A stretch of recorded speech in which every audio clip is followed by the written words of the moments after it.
Welcome to This Explainer. Today, we're diving straight into the vibrant, unseen rules of global trade. We're going to look at a massive, beautifully orchestrated system that's literally designed to protect the true heroes of the high seas. We're breaking down the national standards for maritime labor convention compliance and returning some pretty dense legal codes into a really clear cinematic journey. Let's get into it.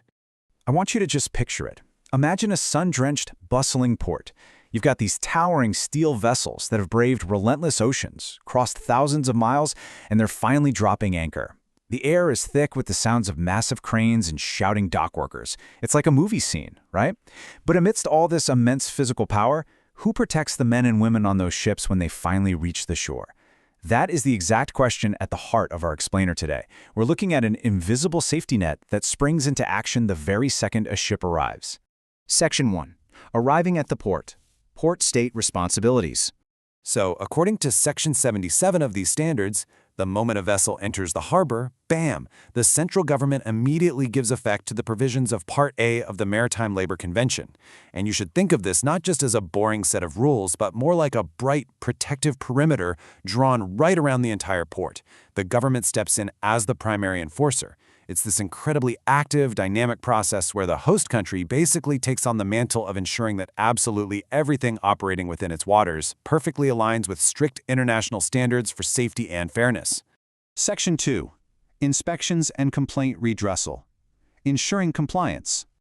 Section 77 lays this out super clearly. The central government actually turns bureaucratic rules into a clear, dynamic three-step action plan to maintain order and fairness on the docks. Step 1. Establishing an onshore complaint redressal procedure. This means giving sailors a powerful, immediate voice if something goes wrong. Step 2 is a rigorous procedure for port inspections. Nothing, and I mean nothing, slips by unnoticed. And Step 3 is strict compliance and enforcement. This whole three-step process ensures that the protective perimeter we just talked about isn't just theoretical. It is actively enforced every single day, keeping the docks incredibly safe and keeping operations running like a well-oiled machine. Section 3. The Electronic Watchtower Database. Digital Risk Profiles. Now this is where it gets kind of high-tech. On one side, you have these massive, imposing, physical vessels calling at Indian ports. Gigantic structures of steel and cargo. But on the other side, the Director General operates this highly sophisticated, totally invisible digital network. Under the law, they actually have to develop and update an electronic inspection database that assigns and tracks a specific risk profile for all vessels. So before a ship even fully unloads, this digital watchtower has already assessed its risk, ensuring a really highly coordinated and effective system of regular inspections. It's just this seamless, brilliant blend of sheer physical might and digital intelligence. Section 4. The Seafarer Protection Shield. Human-centric rules. Moving right along, Section 78 acts as a comprehensive shield guarding a seafarer's daily life. When we break it down, under basic rights, we see strict rules on minimum age, guaranteed payment of wages, and crystal-clear employment agreements. Then, under well-being, the law actually mandates proper medical certificates, high-quality accommodation, and good food and catering. The absolute essentials. And finally, for their career, it ensures proper training and qualifications, entitlement to leave, and safe repatriation to get them home. It's just this wide-ranging, uplifting system ensuring total respect and care for the people moving our global economy. Building on that human element, Section 78 goes even deeper to provide an unwavering safety net for these workers facing the unpredictable ocean.